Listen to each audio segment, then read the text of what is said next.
What's up guys, it's your boy DS, and today we're going to be talking about why you should play the Spell Weaver in Blue Protocol. Now I'll be making videos over all of these classes, so if you guys want to see that, make sure you guys stay tuned. Now before we get into the video, a lot of this gameplay is older, so expect the full release to look much better. Spell Weaver is going to be your typical mage class. For anyone that's played any other MMOs, this will be pretty similar to mages in those games as well. Now this class is going to be using the three elements of fire, ice, and lightning to deal big damage by weaving spells, hence the name Spell Weaver. They will also have some debuffs, but the main job of this class is going to be the raw damage it can provide, being the class with some of the highest DPS options in the game. With Spell Weaver having some of the highest DPS, it comes at a price. That being, you have to actually charge a lot of your spells to actually get the increases to damage. Now you can release them without charging or only charging a little bit, but that will result in less damage on the release. So you'll have to know how to manage your spell charging to dish out your highest amount of damage while also avoiding getting hit by enemies. This class can be a high risk, high reward class, since if you charge for too long, you can end up getting hit and your spell being cancelled altogether, especially when it comes to playing Spell Weaver solo. The Spell Weaver also has a spell gauge, which allows you to chain your attacks together. This doesn't refill over time, so you'll have to manually charge it yourself to get it back up.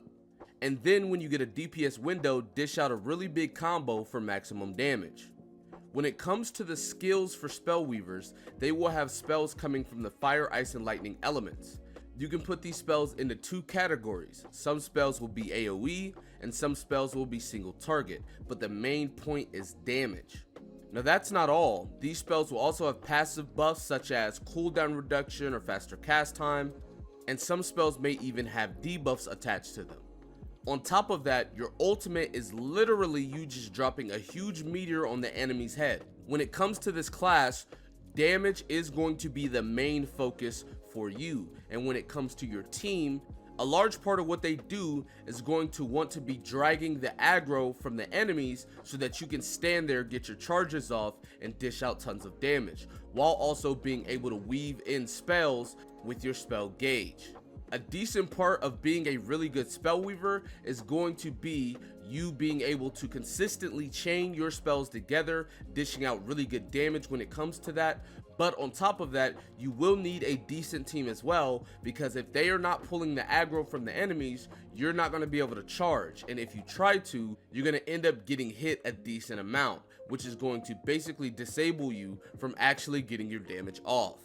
Now that's not to say you can't play Spell Weaver solo, you can, but it's just not going to be as easy as playing some of the other classes solo.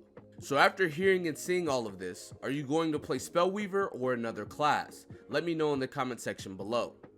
But anyway, that's going to be it for this video. Be sure to give it a like, subscribe to the channel if you're new, comment down below, tell me what you guys think in the comment section. With that being said, I will see you guys next time. Peace.